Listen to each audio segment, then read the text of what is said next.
Russia would appear to be ready for a very long conflict and prepared for a long conflict, and things can look suddenly sort of very good on the ground, but things may change very quickly. And the nature of the conflict is such that it appears to be one of very significant attrition, and quick changes are unlikely. People are digging in, and Russia will not be in a situation where it's expecting to see this end quickly if it's not going to end to their satisfaction. So the war grinds on. Now, the family of a British man missing in Ukraine say they are very worried about his health and whereabouts. Chris Parry was last seen on Friday with Andrew Bagshaw heading to the town of Soledar, which has seen intense fighting in recent days. The two men had been working as volunteers, helping people to get out of the front line of the war. In a statement, Mr. Parry's family and partner say he is an extraordinary person who is compassionate and caring. They added that he would not be dissuaded from his work in Ukraine, helping elderly and disabled people. Well, Alistair Burt is a former Conservative MP and a former Foreign Office and International Development Minister.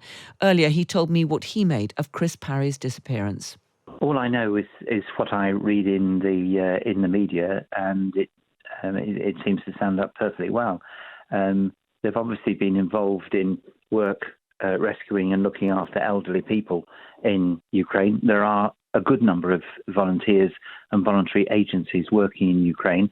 They seem from the press reports to have been working in very difficult areas where there is a lot of conflict.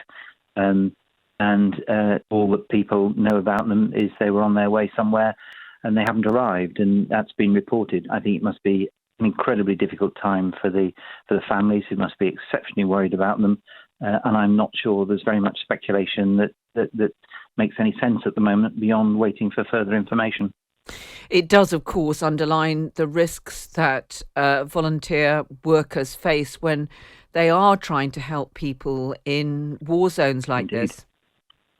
Indeed, and it is extraordinary that so many people take the opportunity to do this for all sorts of reasons.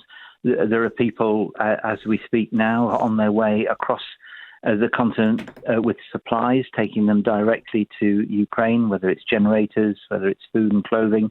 There are people then working in Ukraine still to evacuate people. As I understand, a number of Ukrainians stay in places where they possibly can, families that want to stay in their family home and everything else until the war comes that little bit too close, and then they need to get out. And there are extraordinary people giving up time and risking a great deal in order to work to try and support them. And I think it's an extraordinary humanitarian effort, as well as the agencies that are working officially to do this job. Yeah, it does seem as though Chris Parry was helping to get elderly and disabled people out of some areas that were dangerous. But of course, that work inevitably does take them into really risky areas. Yes, it must do so, because again, people, the war stories would seem to suggest that people have an extraordinary fortitude, want to stay in places which may have been part of the conflict and under shelling, and they do. They stay as long as they can, and then it just gets too close and they need to leave. And in those circumstances, there are extraordinarily brave people there to try and help them. These are extraordinary stories. The Foreign Office does warn against travel to most parts of Ukraine. What is the role of the British government in a case like this? I think clearly both the Foreign Office and our authorities in Ukraine would have been told about this. It's obviously extremely limited as to what they can do. I'm not sufficiently close to the ground to know all the detail and all that they might be able to do. It will depend on what networks are available and what's open to them, what they know of where somebody might be. They will try and provide whatever information they can, but it's a war and conflict situation. It will be extremely difficult, but I would imagine both the Foreign Office and our embassy and team in Kyiv will be doing anything they can to try and find out information and pass it back, but it must be an exceptionally difficult circumstance for them as well. Of course, the British government has very good relations with the Ukrainian side in this conflict. But when you were at the Foreign Office, did you have to deal with similar circumstances like this? Certainly we had occasions when people were missing in difficult circumstances, not necessarily in conflict situations. And you always have to be extremely careful. The Foreign Office will not want to say anything that might make the situation more difficult. It's clear that the families are very concerned and are looking both for privacy and want to sort of make what inquiries that they can. And I would imagine the Foreign Office will be very careful. The thing to do is for them not to speculate and not to be pressed to speculate, because they don't know what's happening. It's very tempting for people to ask the Foreign Office all the time, what do you think about so and so, what may have happened, etc. This doesn't help. The Foreign Office will say, we don't know. These two men have gone missing. We will do everything we can to support the families, and we will do all we can to try and assist and work with those who are trying to locate them. But they won't be able to say anything more than that, and shouldn't be pressed, because they won't want to make a situation more difficult than it might already be. And they don't want to say anything unless they know it's true. Verification is always incredibly important, and we were always advised to be very careful not to say anything unless we absolutely had it grounded in fact. And it was much better for the Foreign Office to say as little as possible when facts were unknown, rather than speculate and cause people to think that things might be happening, even if what we had heard might have been reassuring, because if it turned out not to be true, you didn't want to say anything. So you can expect the Foreign Office and our team in Kyiv to be perfectly properly guarded about what they know, because I should imagine the circumstances are incredibly difficult and they will not know very much. Yeah, I mean, we have seen British personnel who were captured in Ukraine before. They were people who were actually volunteering to fight alongside the Ukrainian forces and were eventually freed. Presumably, this is all down to contacts behind the scenes. Yes, but these circumstances were to be completely different. And again, any speculation about anything else is unwise. It does appear that they went missing around this town of Soledar. There's a huge amount of fighting there. It looks as though the Russians may be about to take this town.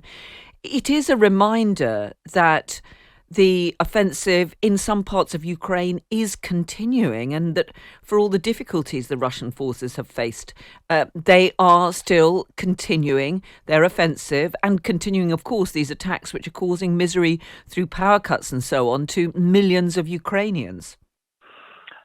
That's right. I think there's always been a pretty constant stream of advice coming out from Ukraine saying to treat the events with great caution.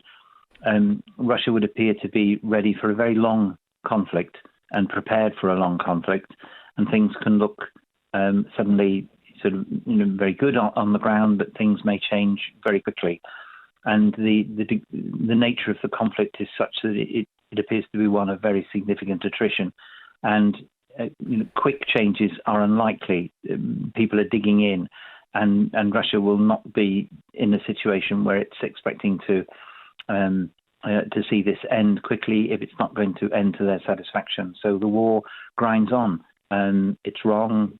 We know this to be the case, and we'll continue to make the case. And I'm pleased that the United Kingdom has taken the position with allies that it has. But nobody should anticipate quick turnarounds in Ukraine. We hear that the British government is about to start sending tanks to Ukraine, something that President Zelensky has been asking for quite some time. Do you think the government is right to step up its support for Ukraine in that way? I do, but my opinion counts for very little. More important to listen to people like Tobias Ellwood, the chairman of the Select Committee, who I heard speaking very well about this today, making the case that this is a conflict in which we are all involved.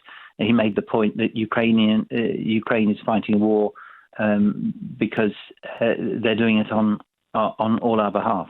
We're not involved in the same way that Ukraine is and Ukrainians are, but they're fighting a conflict which is ultimately for our benefit and for the benefit of the free world.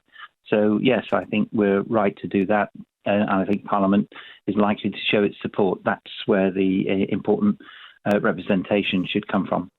Alistair Burt, former Conservative MP and former Foreign Office Minister, speaking to me just a little earlier.